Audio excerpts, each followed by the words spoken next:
நபிகள் ஸல்லல்லாஹு அலைஹி வஸல்லம் அன்னவர்களிடத்தில் கேட்கப்படுது, ஐயுல் அமாலி அஃலல், அமட்களில் எது சிறந்தது யா ரசூலல்லாஹ் என்று கேட்கப்படும் நம் பெருமானார் சொன்னார்கள், ஈமானும் பில்லாஹி வ ரசூலிஹி, அல்லாவையும் அல்லாட தூதரையும் ஈமான் கொள்ளுதல் என்றார்கள்.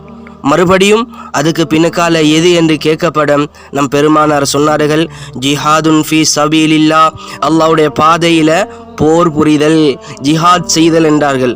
அதுக்கு பின்னுக்காலே மறுபடியும் கேட்கப்படுது என்ன என்று பெருமானார் அவர்கள் சொல்கிறார்கள், ஹஜ்ஜும் மபுரூருன், ஒப்புக்கொள்ளப்பட்ட ஹஜ் என்று ஸல்லல்லாஹு அலைஹி வஸல்லம் அன்னவர்கள் குறிப்பிட்டார்கள். இதுவும் சிறப்புக்குரிய அமல்களில் ஒன்றாக அமைந்து விடுகிறது. பல்லாயிர வருடங்களுக்கு முன்னாலே ஹஸ்ரத் இப்ராஹிம் அலைஹிஸ்ஸலாம் அன்னவர்களின் மூலம் உலக மக்களை ஹஜ்ஜுக்கு வருமாறு அல்லாஹ் அழைப்பு கொடுத்தான். அந்த அழைப்பை பெற்றவர்கள் இன்று வரை போய்கொண்டே இருக்கிறார்கள். கியாமத்து நாள் வரையும் இந்த உலகத்திலே தொடர்ந்து நடைபெறுகிற புகழ் பெற்ற அமல், புகழ் பெற்ற இபாதத் ஹஜ் என்கின்ற இபாதத்தாகும். நபிகள் ஸல்லல்லாஹு அலைஹி வஸல்லம் அன்னவர்களுக்கும் அதே கட்டளை வந்தது.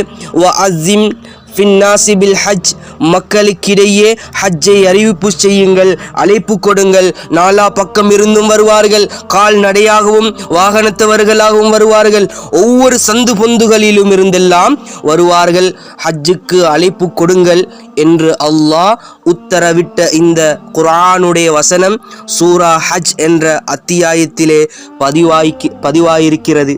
அந்த அழைப்பை ஏற்றுக்கொண்டவர்கள் எல்லாம் இப்ராஹிம் அலைஹிஸ்ஸலாம் அவர்களுடைய முதல் அழைப்பு, நபிகள் ஸல்லல்லாஹு அலைஹி வஸல்லம் அன்னவர்களுடைய இரண்டாவது அழைப்பையும் ஏற்றுக்கொண்டவர்கள், செவியேற்றவர்கள். தங்களுடைய ஹஜ்ஜுக்காக வேண்டி ஆண்டுதோறும் பயணம் படுகின்ற இந்த நேரம் நாம் ஹஜ் இபாதத் குறித்து, அதன் அகமியத்தை குறித்து, அங்கே இருக்கின்ற புனித ஸ்தலங்களை குறித்து, எதனால் அந்த இடத்திற்கு போக வேண்டும் என்கிற மகோனதம் குறித்து எல்லாம் நாம் சிந்திக்க வேண்டும். ஹஜ் உலகத்திலே முஸ்லிம்கள் மாத்திரம் இல்லாமல் மார்க்கம் தனித்துவம் பெற்றிருக்கின்ற ஒரு மாபெரும் வலைப்பின்னல். அது ஒரு மிகப்பெரிய நெட்வொர்க். உலகத்தில் எந்த சமயத்தவர்களுக்கும் இப்படி ஒரு சங்கமும் கிடையாது.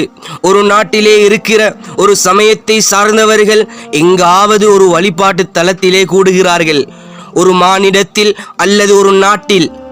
ஆனால் உலகத்திலே இருக்கிற அந்த சமயத்தை சார்ந்த அத்தனை பேரும்